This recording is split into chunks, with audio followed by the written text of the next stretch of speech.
Good morning students. कल हमने जो नामकरण संकुल यौगिकों के नामकरण के बारे में पढ़ा था, तो मैंने आपको नियम बता दिए थे। नियमों में आपको क्या ध्यान रखना था कि धनायन का नाम पहले लिखना है, ऋणायन का नाम बाद में।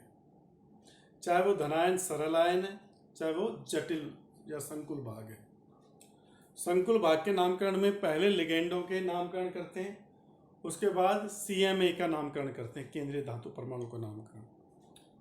सीएमए का नामकरण करने में यदि संकुल भाग धनावेशित या उदासीन है तब तो सीएमए का सामान्य नाम लिखा जाता है, और यदि संकुल भाग ऋणावेशित है तो हम सीएमए का लैटिन नाम लिखकर उसके नाम के पीछे 8 लगा देते हैं, और लास्ट में ऑक्सीकरण जो अंक रहता है सीएमए के ऑक्सीकरण अंक को छोटे ब्रैकेट में लिखते हैं। ये नियम मैंने कल आपको बता दिए थे। अब इसके एग्जाम्पल्स करते हैं हम। मैं आपको बिना एग्जाम्पल्स के ये समझ में नहीं आएंगे, तो एक एक एग्जाम्पल को लेके चलते हैं हम। मैं कुछ लिख देता हूँ एग्जाम्पल।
Na3CO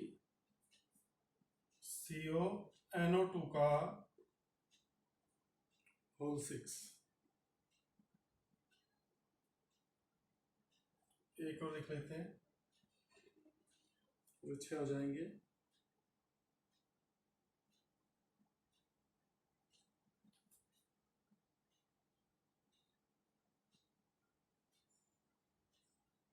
ये तो देखते हैं इनका नामकरण, देखते हैं अपन कैसे कैसे होगा। सबसे पहले तो देखो आप, पहले संकुल भाग लिखा है, मतलब ये तो धनायन है और ये क्या है, ऋणायन। और मैंने कहा था कि पहले धनायन का नाम लिखा जाएगा फिर ऋणायन। धनायन कैसा है, जटिल है, तो संकुल भाग है, जटिल भाग है, तो इसमें पहले अपन लिगेंड का नाम लिखेंगे। अब लिगेंड देखो आप, EN का मतलब क्या है, एथिलीन डाई एमीन, और ये कितने, 3 है। एथिलीन डाई एमीन के कितने अणु हैं, 3। तो यहाँ पे अब मैं 3 के लिए ट्राई नहीं लगाऊंगा, ट्रिस लगाऊंगा, क्योंकि एथिलीन डाई एमीन में डाई आ रहा है बीच में, तो इसका नाम क्या होगा,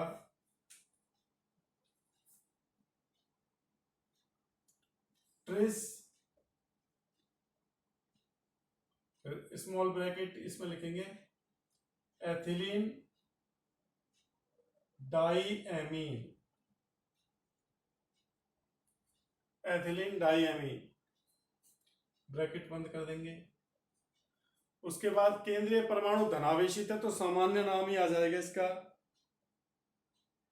केंद्रीय परमाणु क्या है, धनावेशित है, तो सामान्य नाम आएगा कोबाल्ट। इसका ऑक्सीडेशन नंबर कितना होगा, देखो निकाल लो आप। इसके कारण -3 चार्ज, तो इस पर क्या होगा, +3। ये पूरा उदासीन है, तो कोबाल्ट के ऊपर क्या आ जाएगा, +3।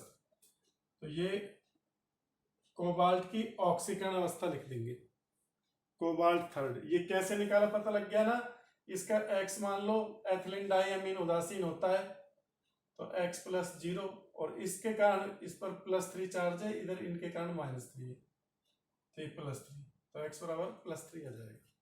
ये इसका ऑक्सीकरणांक है। और लास्ट में ऋणायन का नाम लिखेंगे। ऋणायन का मैंने बताया था, जो सामान्य आयन होता है, काउंटर आयन होता है जो, उसके लिए पुनरावृत्ति का पूर्व लगन नहीं लगाते, तो ये ट्राइक्लोराइड नहीं लिखेंगे, केवल क्या लिखेंगे, क्लोराइड, क्लोराइड। तो ये इसका नाम हो गया। ठीक है भाई।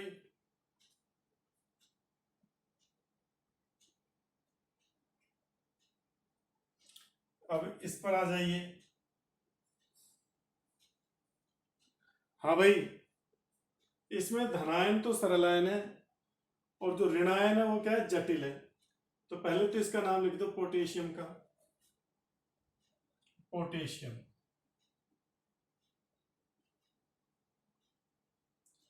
अब ये संकुल भाग है, इसमें पहले अपन किसका नाम देंगे, लिगेंडों का।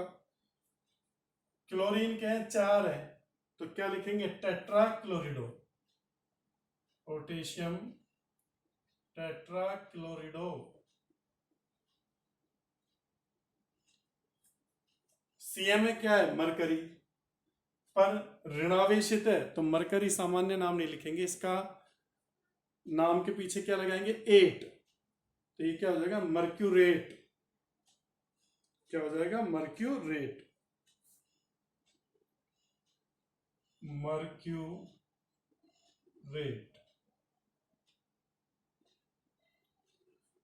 मर्क्यूरेट।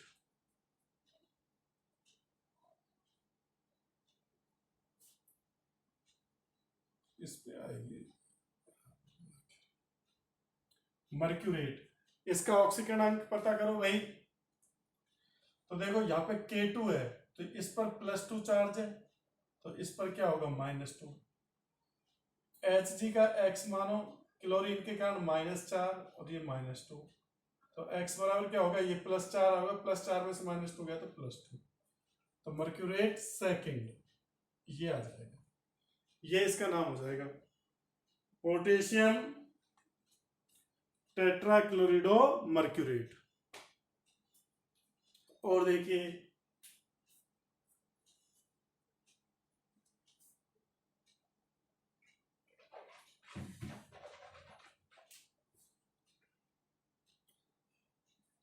पोटेशियम है, आयरन और रिसाइनाइड। पोटेशियम लिख दो भाई, पोटेशियम, ये इंक भी है।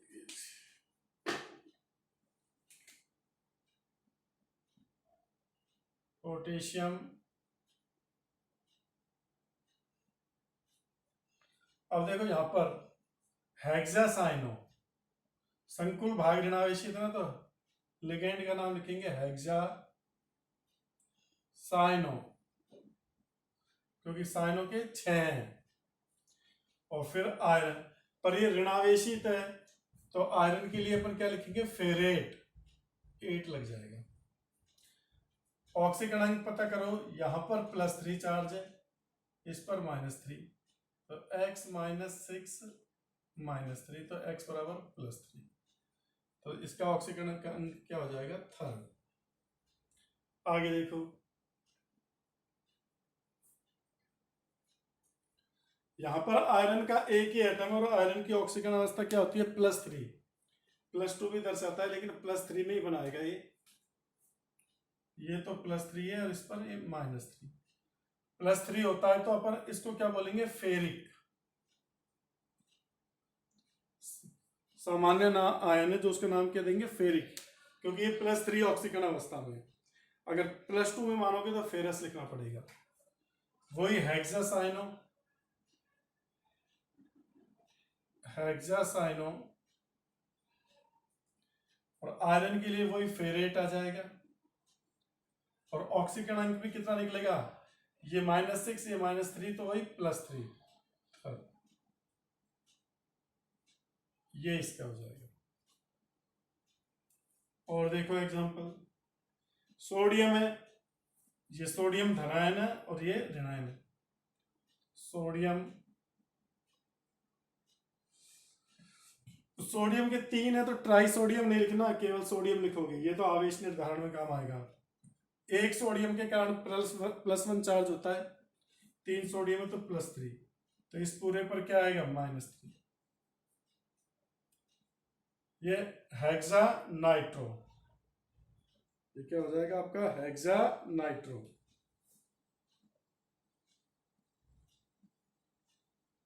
Hexa nitro. ये कोबाल्ट को अपन कोबाल्टेट लिखेंगे क्योंकि ऋणावेशित है ना, संकुल भाग कैसा है, ऋणावेशित, कोबाल्टेट। अब इस पे चार्ज कितना आएगा, तो NO2 क्या होता है माइनस, ये -3 है, वही x -6 -3, तो x बराबर +3, तो ये थर्ड आ जाएगा, ये इसका नाम हो जाएगा। और देखो खाली उदासीन संकुल भाग है, ना धनायन लग रहा है ना ऋणायन लग रहा है, ना इसके ऊपर कोई चार्ज दिया है, तो ये इसका नाम क्या होगा, 4 टेट्रा CO कार्बोनिल। उदासीन वो है पूरा संकुल भाग, ये क्या आ जाएगा, निकिल, सामान्य नाम लिखेंगे इसका निकिल।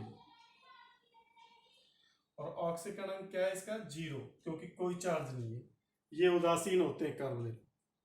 तो ये आपके मैंने कुछ एग्जाम्पल कराए हैं, और एग्जाम्पल बुक में बहुत सारे एग्जाम्पल्स दे रखे हैं, वो आपको करके देखने हैं। अभी अपन नामकरण के और विशिष्ट नियम पढ़ेंगे, कुछ स्पेशल नियम।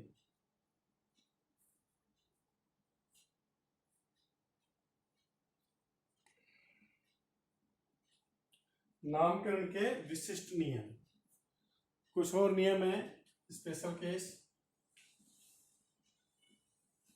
उनके बारे में देखेंगे।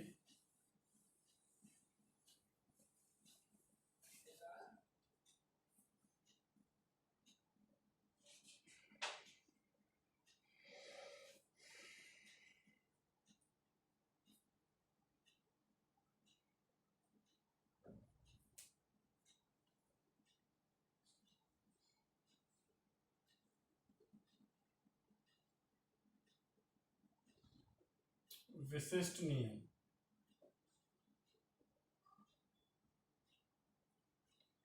यदि संकुल के ऊपर आवेश उपस्थित है, संकुल आपका कैसा है, आवेशित है, उसके ऊपर धनावेश या ऋणावेश है, तो इन्हीं नियमों से उसका नामकरण कर देंगे, और ऑक्सीकरण अंक के बाद क्या लिख देंगे, आयन लिख देंगे। ऑक्सीकरण अंक के बाद क्या लिख देंगे, आयन। जैसे देखो संकुल आवेशित होने पर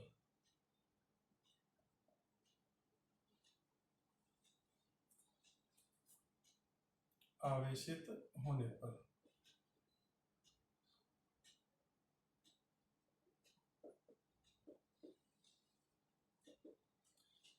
एक एग्जांपल लेते हैं, FeCN का होल 6 - अब इसका नामकरण करना है तो कैसे करोगे आप, खाली ये दिया है तो लिगेंड का नाम लिखो, देखो हेक्सासाइनो, हेक्सासाइनो। अब इस पे ऋणावेश है तो फेरेट लिखोगे, 8 लगाओगे CMA के नाम के पीछे, और इसका ऑक्सीकरण अंक पता करो कितना है, x -6 बराबर -4, x + 2, फेरेट सेकेंड, और लास्ट में लिख दोगे आयन। तो यदि संकुल पर आवेश उपस्थित है, ऐसा संकुल दे दिया जिस पर आवेश उपस्थित है, तो नामकरण का तो वही नियम है जैसे था, बस क्या लिख दोगे, आयन लिख दोगे पीछे ऑक्सीकरण अंक के बाद। ये आपका क्या हो गया, पहला नियम हो गया।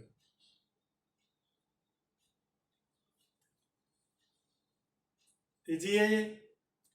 दूसरा क्या है, यदि संकुल यौगिक में जल के अणु क्रिस्टलीय अवस्था में उपस्थित है, संकुल यौगिक में जल के अणु क्रिस्टलीय अवस्था में उपस्थित हैं, तो उनके नाम के अंत में जल के जल के लिए हाइड्रेट लिखते हैं, जल के अणुओं की संख्या पुनरावृत्ति जो रहती है उसको पूर्व लग्न लगाकर। एग्जाम्पल देखो,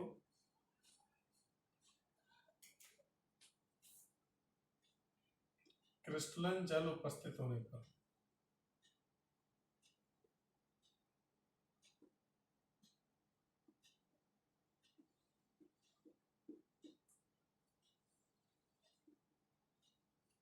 इस कंडीशन में क्या करेंगे, एग्जाम्पल से समझो आप।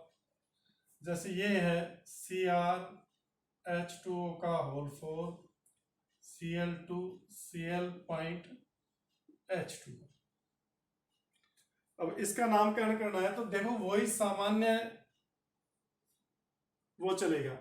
अब की बार ये संकुल भाग धनावेशित है और क्लोरीन है तो ये ऋणावेशित है, इस पर -1 चार्ज तो इस पर +1। नामकरण करो, देखो H2O के लिए एक्वा लिखते हैं और इसके लिए क्लोरिडो। तो एक्वा का A पहले आता है, क्लोरिडो का C बाद में। तो अपन क्या लिखेंगे, tetra aquo, tetra aqua di chlorido, di chlorido heteroleptic संकुल है ये, तो टेट्रा एक्वा डाई क्लोरिडो। और इसके बाद क्या आएगा, इसका नाम लिखोगे, धनावेशित है तो जो नाम रहता है क्रोमियम वही आ जाएगा सामान्य नाम, क्रोमियम। अब ऑक्सीकरणांक पता करो, इसका क्रोमियम का X माना, H2O उदासीन है तो 0 रहता है, क्लोरीन ऋणावेशित लिगेंड है तो 2 x - 2 पूरे पे चार्ज क्या +1, तो x बराबर क्या हो जाएगा +3, तो क्रोमियम थर्ड। अब इसका लिख दो क्लोराइड, क्लोराइड। और ये क्रिस्टलन जल है तो इसके लिए अपन नाम के पीछे लगाएंगे हाइड्रेट, क्लोराइड हाइड्रेट।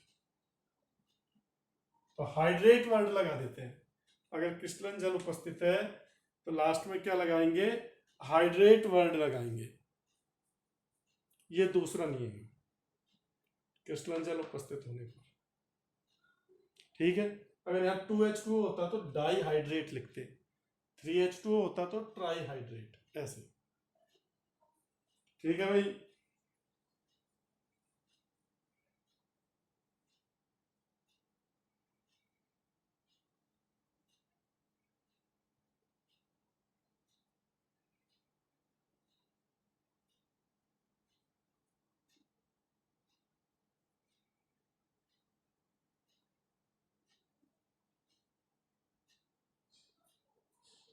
अब देखो एक तीसरा विशिष्ट नियम,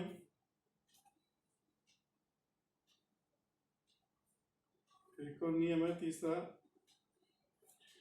कि यदि, ये दो नियम तो इजीली समझ में आ गए होंगे, यदि सरल आयन के रूप में हाइड्रोजन उपस्थित है, तो जल में घोलने पर H+ आयन मिलेंगे। तो यह जल में H+ आयन देगा,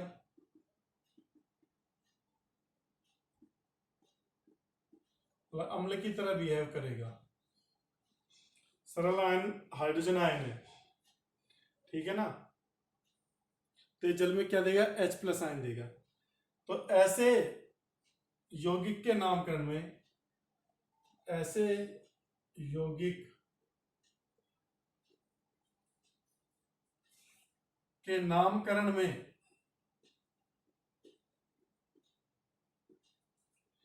CMA के नाम के पीछे ओइक अम्ल लगा देते हैं, ओइक अम्ल लगाते हैं। हाइड्रोजन का नाम नहीं लिखते, हाइड्रोजन शब्द का उपयोग नहीं करते, हाइड्रोजन शब्द का उपयोग नहीं करते।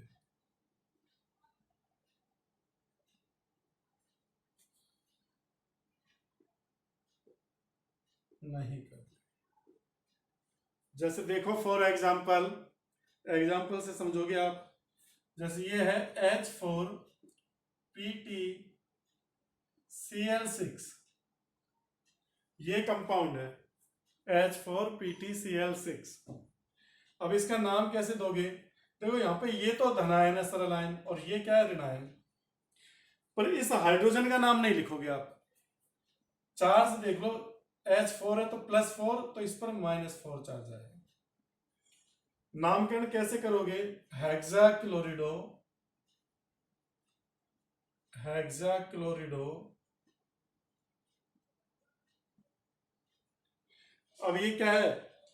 प्लेटिनम है, तो इसके लिए क्या लगाओगे? प्लेटेनोइक एसिड। इसको लिखोगे हेक्साक्लोरिडो, क्योंकि ये H+ आयन, 4 H+ आयन मिलेंगे ना, तो अम्ल की तरह बिहेव कर रहा है, तो इसके नाम के पीछे लगाएंगे क्लोरिडो। प्लेटिनम के नाम के पीछे ओइक एसिड लिख दो, प्लेटेनोइक एसिड, प्लेटेनोइक अम्ल। और इसकी ऑक्सीकरण अवस्था दिखा दो,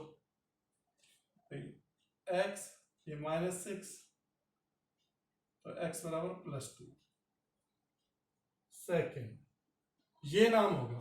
तो देखो इसमें कहीं भी हाइड्रोजन का उल्लेख नहीं है, हाइड्रोजन शब्द काम में नहीं आएगा। देख लो H4 का ये इसी में छिप गया। जैसे ही आप ऐसा देखोगे ना, धातु, केंद्रीय धातु परमाणु के नाम के पीछे ओइक अम्ल लिख रहा है, तो समझ जाना कि वहां पर सरल आयन क्या है? हाइड्रोजन है। तो ये एक विशिष्ट नियम है, ये भी इसको ध्यान में रखना है। ये स्क्रीनशॉट ले लीजिए आप भाई। स्पेशल केस बता रहा हूं जो हाई स्टैंडर्ड के एग्जाम में पूछे जाते हैं।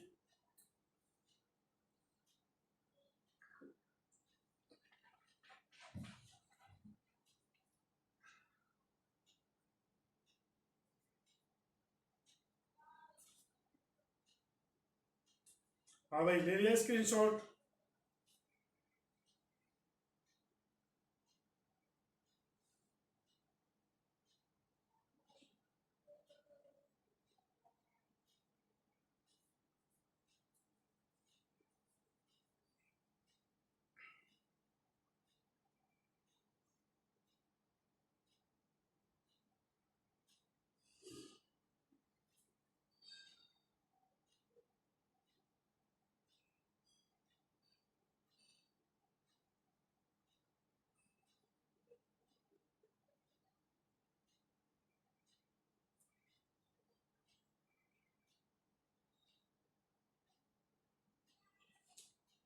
अब देखिए तीसरा,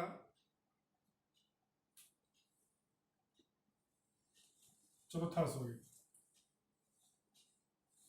आज नामकरण के नियम कंप्लीट हो जाएंगे अपने।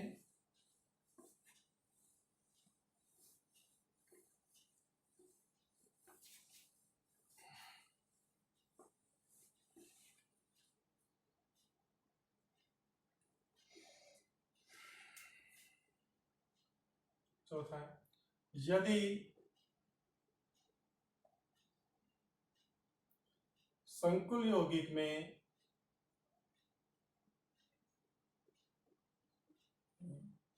धनायन व ऋणायन दोनों ही जटिल हो, दोनों ही क्या हो? जटिल हो, तो इस स्थिति में कैसे नामकरण करेंगे? इसको एग्जांपल से समझिए। जैसे ये कंपाउंड है AgNH3 का होल ट्वाइस, और इसी के बगल में दूसरा है AgCN का होल ट्वाइस। तो इसमें देखो जटिल ही तो धनायन है, जटिल धनायन, और जटिल ही ऋणायन है, तो नियम वही रहेंगे, पहले धनायन का नाम लिखोगे फिर ऋणायन का नाम लिखोगे, और इनके ऊपर आवेश ऐसा लगाते हैं कि दोनों क्या हो जाए? उदासीन हो जाए। जैसे Ag की जो स्थायी ऑक्सीकरण अवस्था है वो क्या है? +1 है, तो इसके ऊपर भी +1 चार्ज और इसके ऊपर भी +1 चार्ज। अब आप देखिए, सॉरी -1 आएगा, तभी तो उदासीन होंगे। +1 ये -1 ये ऋणायन है। नामकरण करेंगे, देखो ये डाई एमीन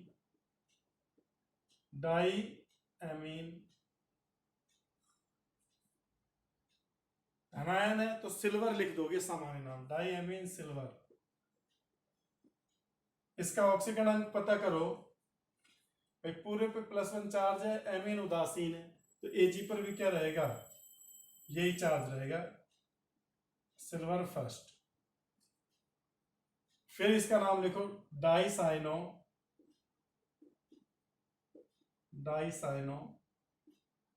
अब की बार ऋणायन है तो आप सिल्वर नहीं लिखेंगे, अर्जेंटेट लिखेंगे, डाइसाइनो अर्जेंटेट। एजी है पर यहां सिल्वर लिखा है, यहां अर्जेंटेट। ऑक्सीकरण अंक देखो, एक्स साइनो के कारण -2 और पूरे पे -1, ये इधर आएगा प्लस का होगा तो +1 ही हो जाएगा, ये भी फर्स्ट। तो di amine silver first, dicyano argentate first, ये पूरे का नाम हो गया। तो ऐसे यौगिक जिनमें दोनों ऋणायन और धनायन दोनों ही संकुल हों तो उनका नाम इस तरह से करते हैं। और एग्जांपल देख लो एक और, दूसरा देखते हैं, PTNS3 का Cl2 और PTCl4।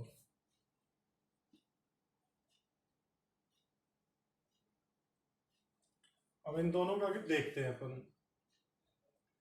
तो दोनों उदासीन है तो इस पर +1 और इस पर -1, ये चार्ज में पूरा अणु उदासीन है ना, इस वजह से। पहले इसका नाम लिखोगे, ये धनायन और ये ऋणायन है, तो इसमें भी इसका नाम पहले लिखा जाएगा, इसका डाई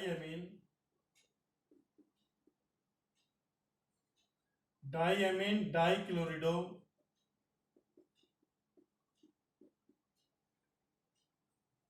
प्लेटिनम है तो इसका सिंपल नाम प्लेटिनम ही लिखा जाएगा, प्लेटिनम। ऑक्सीकरण अंक पता करो, तो इसमें देखो X ये उदासीन है तो 0 रहेगा, इसके कारण -2, पूरे पे चार्ज क्या है +1, तो X +3, तो प्लेटिनम थर्ड आएगा, क्या आ जाएगा, प्लेटिनम थर्ड। फिर ये देखो, इसका नामकरण करोगे, लिगेंड का नाम पहले लिखोगे, टेट्रा क्लोरिडो,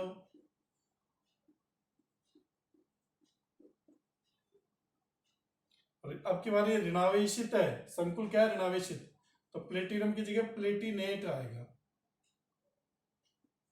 प्लेटिनेट 8 लग जाएगा। चार्ज पता करो तो वही थर्ड आएगा,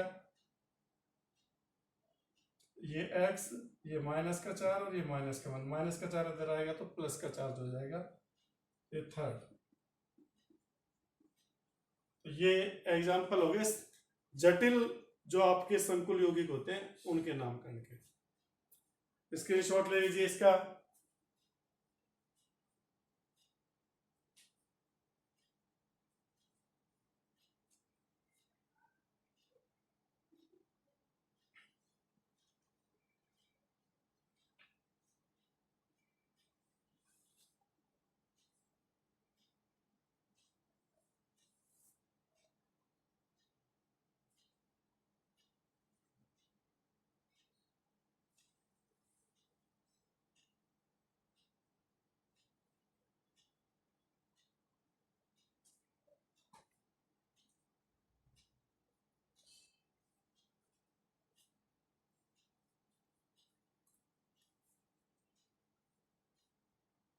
इसके बाद भाई ले लिया स्क्रीनशॉट। अब अगला देखिए,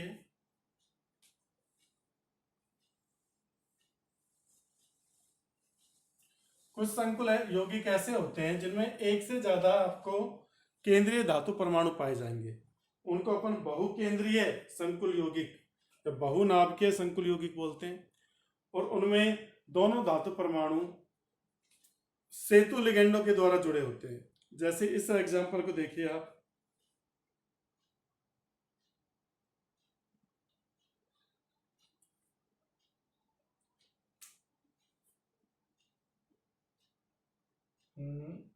पांचवा है।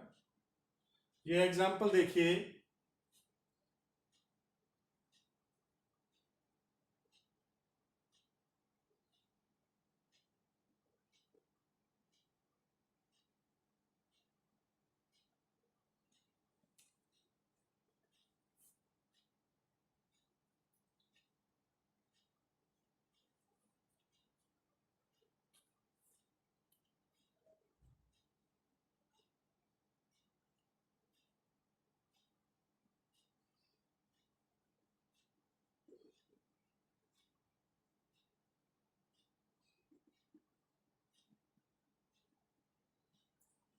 ये कोई संकुल यौगिक है, ये आपको क्या दे दिया, संकुल यौगिक, इस पर +3 चार्ज। अब आपको इसका नामकरण करना है। तो इसमें देखो दो खास बात है। दो खास बात क्या है? एक से ज्यादा केंद्रीय धातु परमाणु है, तो वे यौगिक जिनमें एक से अधिक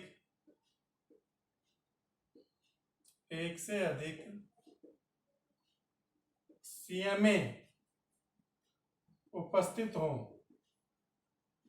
उन्हें बहुकेंद्रीय या बहुनाभिकीय संकुल यौगिक कहते हैं। एक तो ये चीज भाई, कोबाल्ट के दो हैं, देखो ये भी CMA ये भी CMA। दूसरी चीज,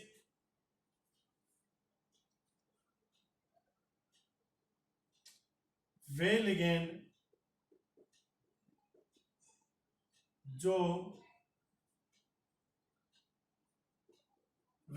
जो दो केंद्रीय धातु परमाणुओं CMA को जोड़ते हैं या उनके मध्य उपस्थित होते हैं।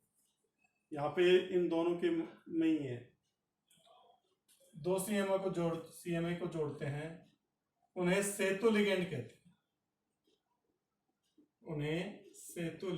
कहते हैं।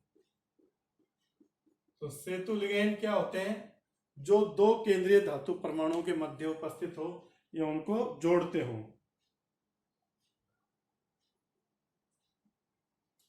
इनको म्यू से लिखते हैं। सेतु लिगेंड के नाम से पहले क्या लगा देते हैं? म्यू। इनके नाम से पहले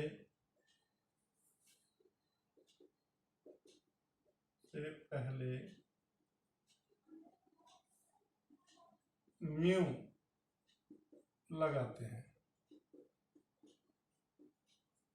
अब जैसे इसका नाम करना है मेरे को, तो यहीं से चलो दोनों का ऑक्सीकरणांक निकाल सकते हो।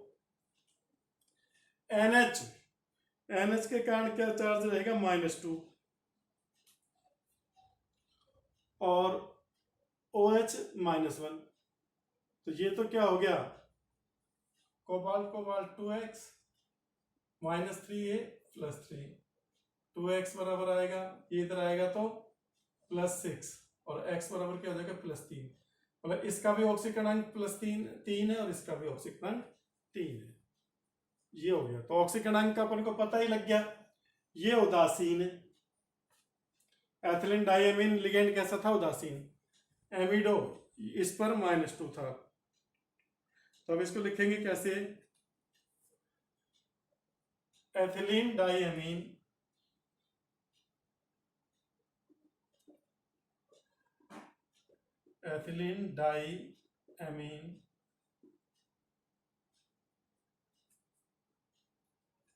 Cobalt third. अब इनका नाम लिखो, देखो यहां तक आ गया। न्यू। अब हाइड्रोक्सो और इमिडो, तो ई पहले आता है, एच बाद में आता है। तो न्यू इमिडो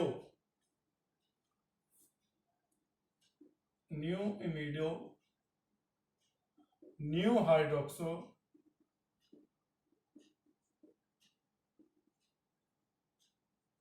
ये हो गया सेतु लिगेंड।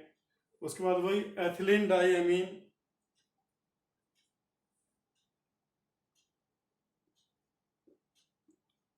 एथिलीन डाइअमीन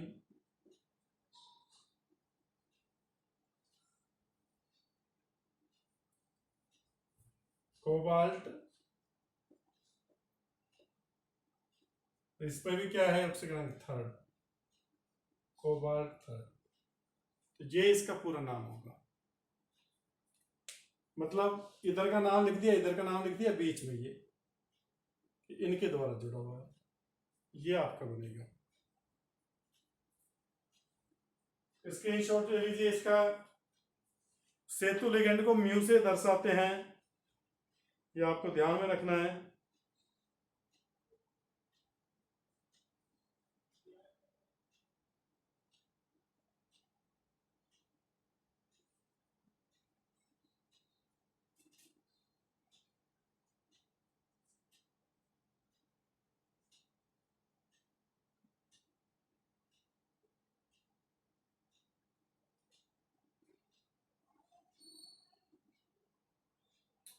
ये आपके नामकरण के विशिष्ट नियम भी हो गए। कल मैंने सारे नियम बता दिए, कल हम और थोड़े एग्जाम्पल करेंगे और उसके बाद फिर अपन इसका अगला टॉपिक लेंगे, इनकी समाव्यवस्था। जो आपके उपसंयोजक यौगिक होती है, इनमें कौन कौन सी समाव्यवस्था दर्शाई जाती है, समाव्यवस्था के बारे में पढ़ेंगे।